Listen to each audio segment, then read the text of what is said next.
Bullies corner a boy in an abandoned building, beat him up and give him a wedgie so hard they rip his underwear. They laughed, but he was furious and took brutal revenge.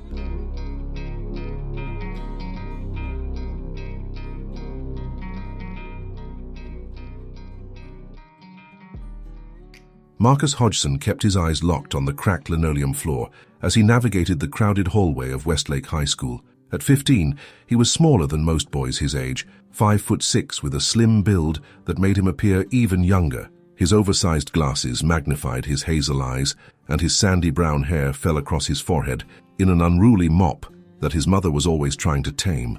Just get through today without being noticed. That's all I need to do. It was Marcus's third week at Westlake, having moved to this small suburban town after his father's job transfer. His previous school in Pittsburgh had been easier to navigate, bigger, more anonymous. Here, being the new kid made him stand out like a flashing neon sign. He clutched his textbooks tighter against his chest as he approached his locker, quickly dialing the combination. The hallway was thinning out as students headed to first period, and for a moment, Marcus thought he might make it to class without incident. But then came the sound he'd grown to dread, the loud, booming voice of Trent Donovan. "Well, look who it is.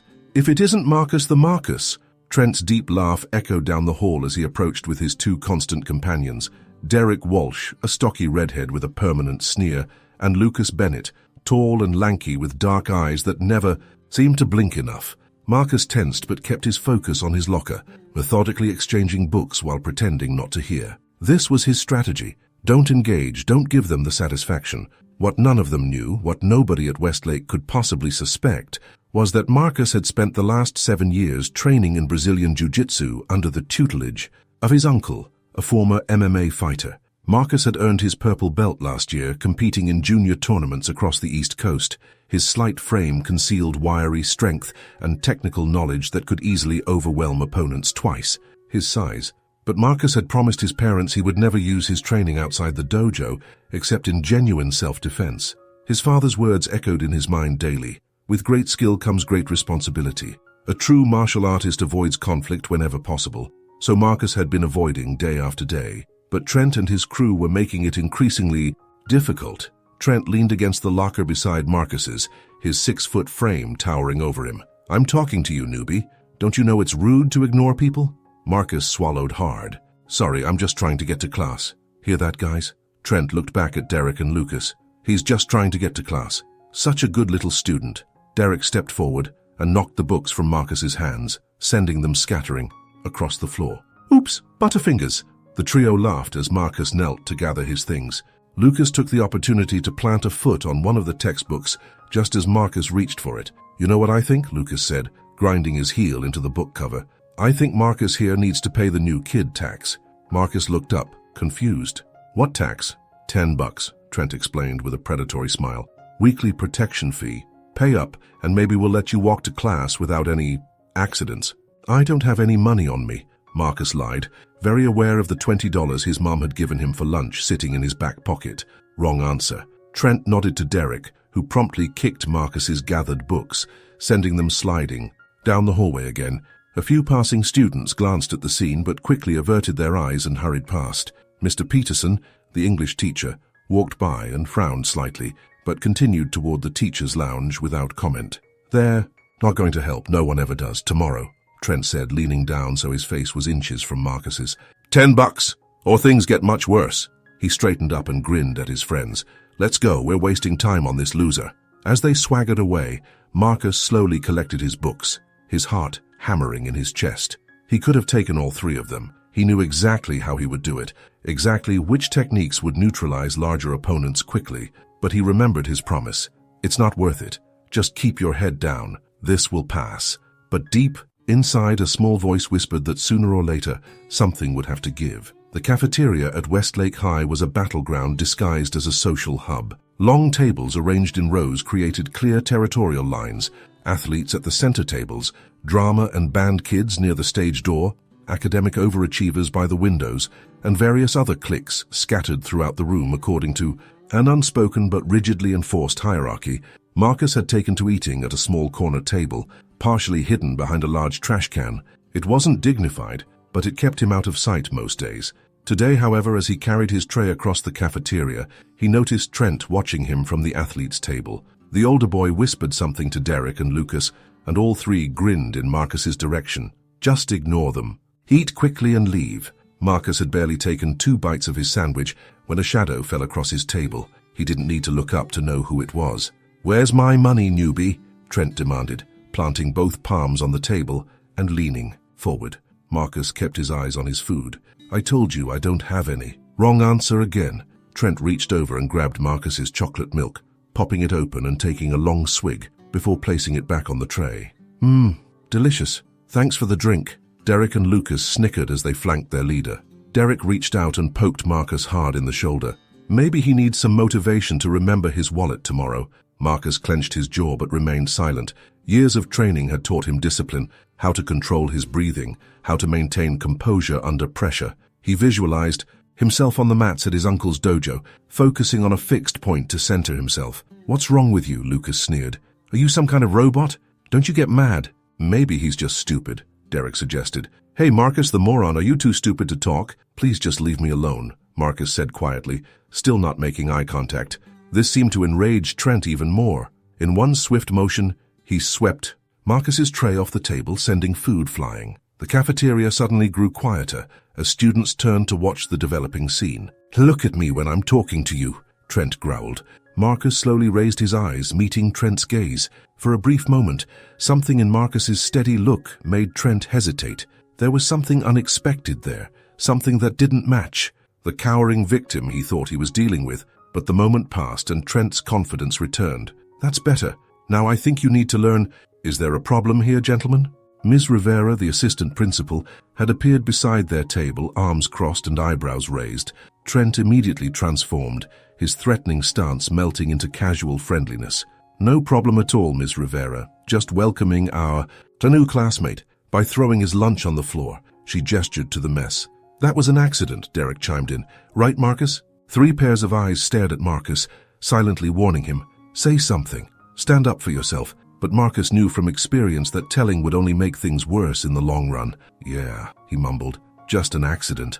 Ms. Rivera didn't look convinced, but without a complaint there wasn't much she could do.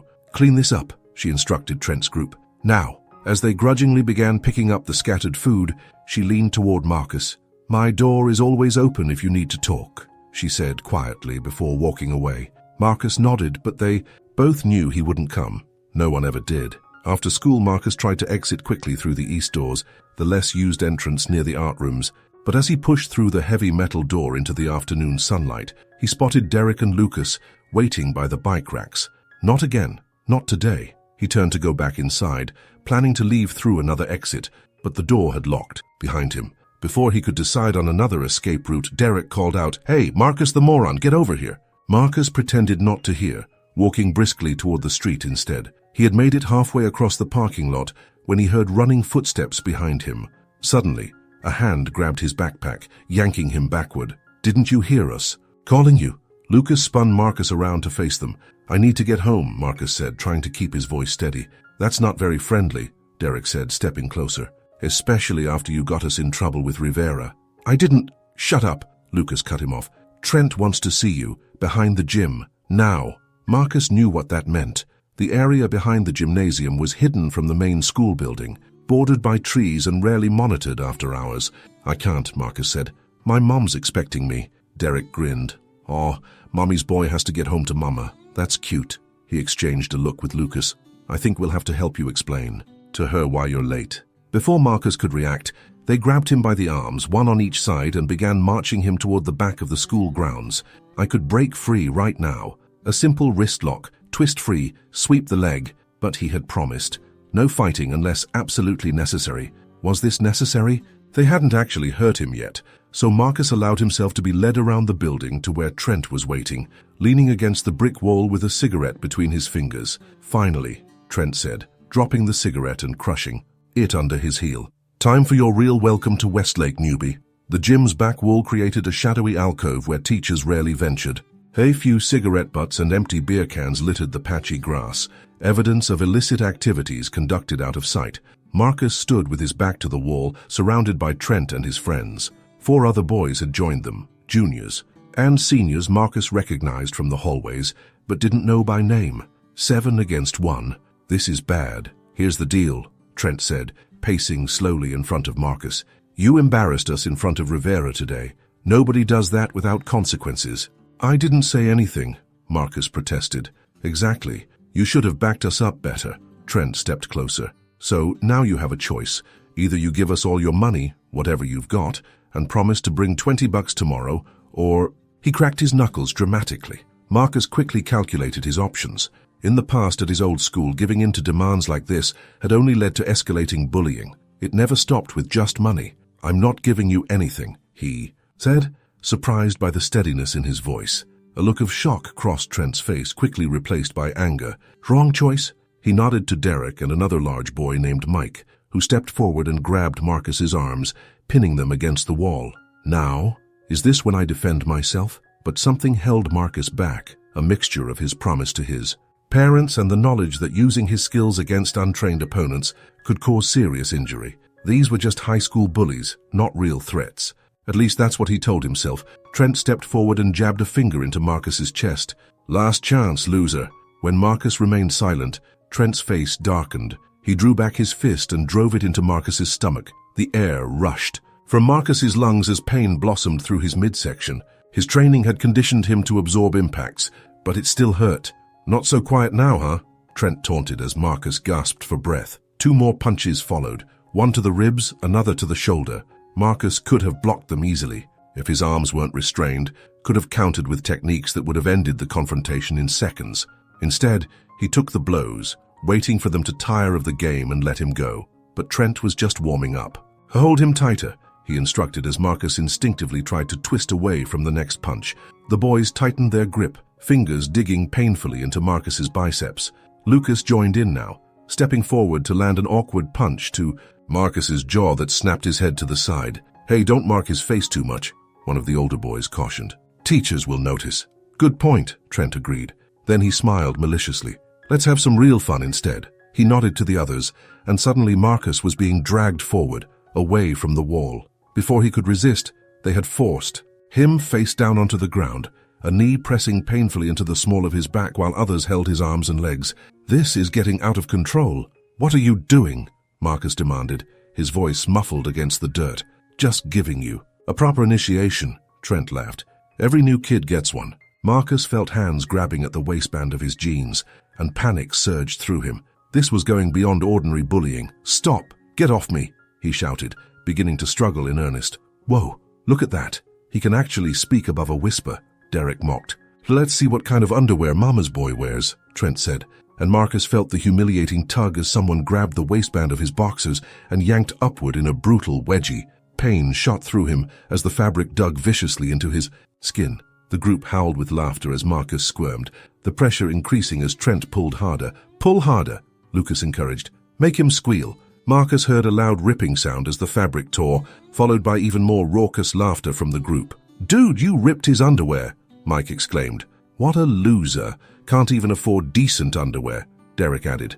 The final shred of Marcus's self-control snapped along with the fabric. Something shifted inside him, a dam breaking, releasing a flood of rage that had been building for years through countless similar incidents at different schools, different places, but always the same story. Enough. In one explosive movement, Marcus bucked his hips and twisted, using a technique he'd practiced hundreds of times on the mat. The boy holding his arms wasn't expecting resistance and lost his grip. In the momentary confusion, Marcus scrambled to his feet, moving with a speed and coordination that stunned the group. What the? Trent began, but never finished his sentence. Marcus, now fully upright, moved with practiced precision. 7 years of training took over as he pivoted on his back foot and delivered a perfect front kick to Trent's solar plexus.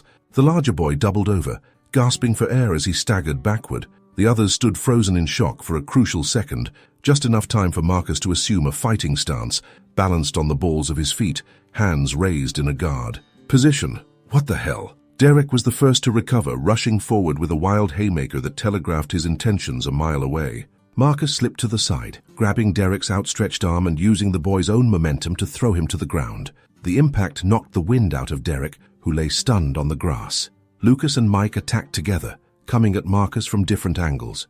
But compared to the coordinated sparring partners at his uncle's dojo, their movements seemed almost comically slow and predictable. Marcus blocked Lucas's punch and countered with a swift strike to the sternum that sent him stumbling backward. As Mike charged, Marcus executed a perfect hip toss that flipped the larger boy over his shoulder, slamming him onto his back with a thud that echoed against the gym wall. The remaining 3 boys hesitated, looking to each other with uncertainty. This wasn't how things were supposed to go. The quiet new kid was supposed to cry, supposed to beg, supposed to become another submissive victim in their hierarchy. Instead, he stood before them with an eerie calm, eyes focused and stance solid, looking nothing like the shy, awkward boy they'd been tormenting. "Anyone else?" Marcus asked, his voice surprisingly steady. One of the older boys lunged forward. Marcus sidestepped, swept the boy's legs, and followed him to the ground, smoothly. Transitioning into a controlling position with the boy's arm extended in an armbar, he applied just enough pressure to send a clear message without causing injury, then released the hold and regained his feet in one fluid motion. By now, Trent had recovered enough to straighten up, his face contorted with rage and disbelief. "You're dead, you little freak," he snarled, charging forward like a bull. Marcus remained calm, timing his movement perfectly. As Trent reached him, Marcus grabbed his wrist and shirt, pivoted, and executed a textbook shoulder throw. Trent's substantial weight worked against him as he sailed through the air, crashing onto his back hard enough to leave him gasping. Before Trent could regain his breath, Marcus was on him, knees pinning his shoulders, one fist raised. "Do you yield?" Marcus asked, using the formal language from his dojo. Trent stared up at him with wide eyes, nodding frantically. Marcus leaned closer. "If you ever touch me or anyone else again, I won't stop next time, understand?" "Yes," Trent stammered. Marcus stood up slowly, surveying the scene. 6 boys lay in various states of disarray around him, none seriously injured, but all thoroughly defeated. The 7th, seeing how quickly the tables had turned, had already fled. As the adrenaline began to subside, Marcus felt a strange mixture of emotions: relief, shame for breaking his promise, but predominantly a sense of liberation. For years he had endured, had turned the other cheek, had followed the rules while those around him broke them with impunity. Maybe sometimes you have to show strength for people to respect boundaries. He picked up his backpack from where it had fallen during the struggle, wincing slightly at the soreness in his ribs where Trent had landed his punches. "This stays between us," he said to the group as they slowly picked themselves up. "I won't tell if you don't."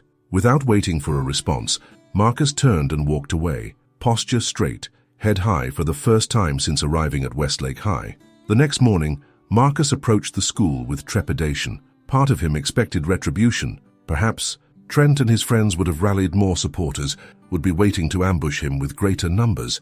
But as he walked through the front doors, he immediately sensed a difference. Students who had previously ignored his existence now glanced at him with curious expressions. Whispers followed him down the hallway. "They know. Someone talked." He reached his locker and began dialing the combination, bracing himself for whatever might come next. He didn't have to wait long. "Is it true?" a voice asked from behind him. Marcus turned to find Eliza Nguyen standing there. She was in his chemistry class, smart, popular, and someone who had never spoken to him before. "Is what true?" Marcus asked cautiously. "That you took down Trent and his whole crew by yourself," she said, her eyes wide with interest. "Everyone's talking about it." Before Marcus could respond, he noticed Trent and Derek entering the hallway from the opposite end.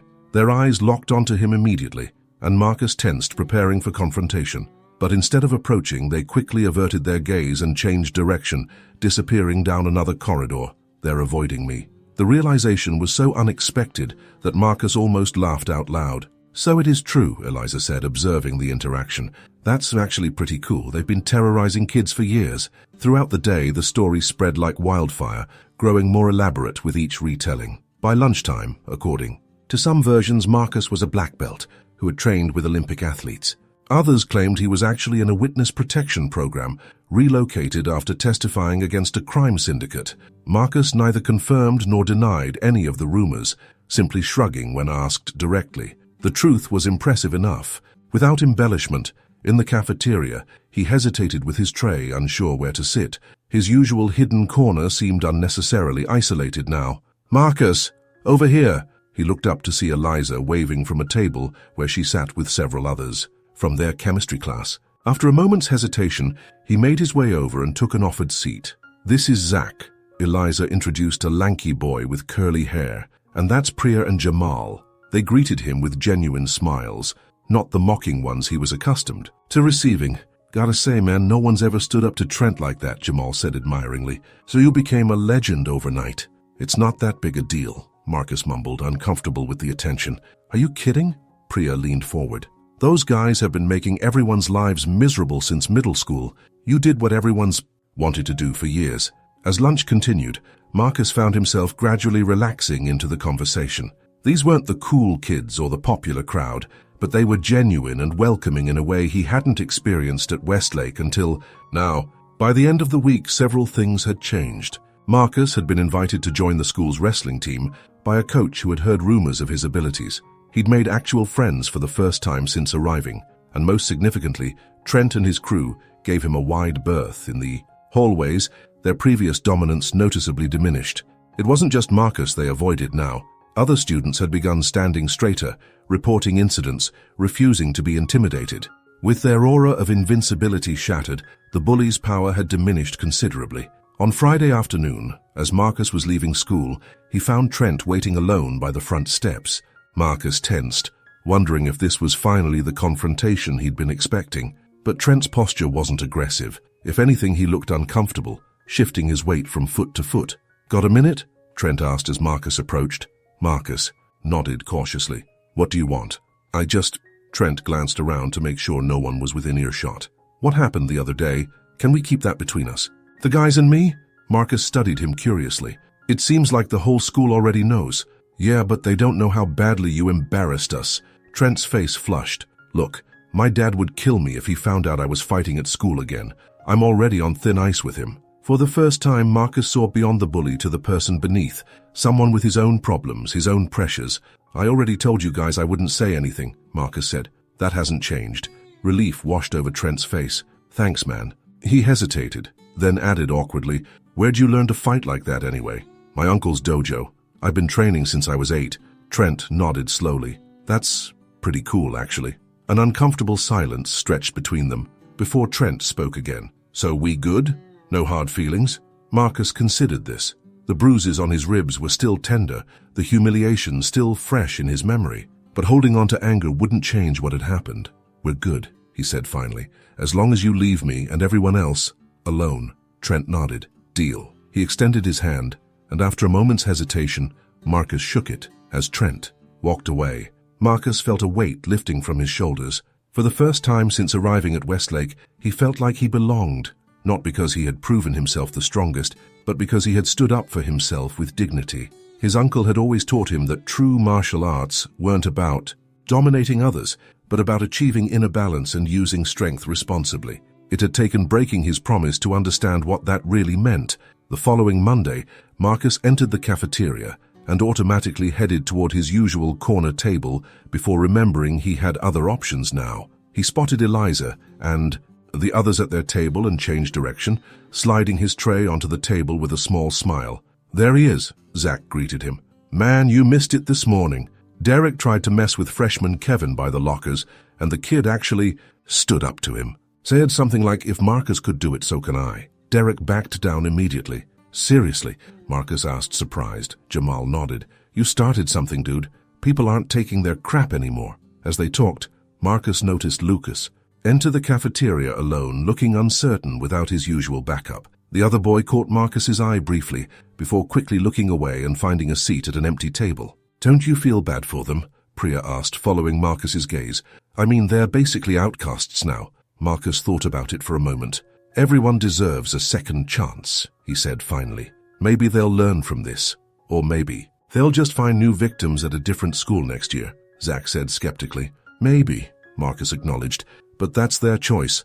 All we can control is how we respond." After lunch, as Marcus was heading to his history class, he passed Derek in the hallway. To his surprise, the other boy gave him a slight nod. Not friendly. Exactly, but respectful. Not enemies, not friends. Just mutual recognition. Marcus returned the nod before continuing on his way. It wasn't forgiveness exactly. Some things couldn't be forgiven easily, but it was a start. A new equilibrium. That afternoon in gym class, when teams were being chosen for basketball, Marcus was picked early instead of being left until last as he usually was. As he jogged onto the court, he caught Mr. Peterson watching him with what seemed like approval. The teacher approached him during a break in the game. "I heard what happened last week," he said quietly. Marcus froze, unsure how to respond. Was he in trouble now? But Mr. Peterson simply continued, "I should have stepped in sooner. Many of us should have. I'm sorry." Before Marcus could reply, the teacher moved away to address another student, leaving Marcus staring after him in surprise. By the end of the day, Marcus was exhausted, not physically, but emotionally. So much had changed so quickly. As he walked home, he reflected on the transformation of his school life in just 1 week, from invisible new kid to someone people actually saw, someone who mattered. His phone buzzed with a text from his uncle. "Training today? Could use your help demonstrating for the younger class." Marcus smiled as he typed his reply. "Definitely. There's a lot I want to talk to you about." As he walked, Marcus thought about the lessons he had learned, not from his martial arts training, but from finally applying those principles to real life. Strength wasn't about dominating others.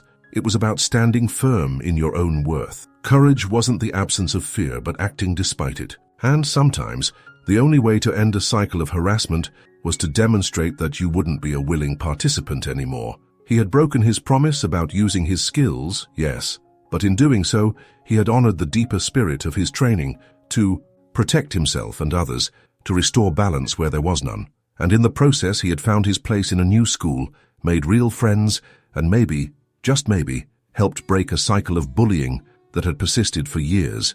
The late afternoon sun cast long shadows across the sidewalk as Marcus walked, head held high, shoulders relaxed. For the first time in weeks, he walked without constantly checking over his shoulder, without that knot of anxiety in his stomach. Whatever challenges tomorrow might bring, he knew he could face them, not with his fists, but with the quiet confidence that came from truly knowing his own strength, and that he realized was the most valuable lesson of all.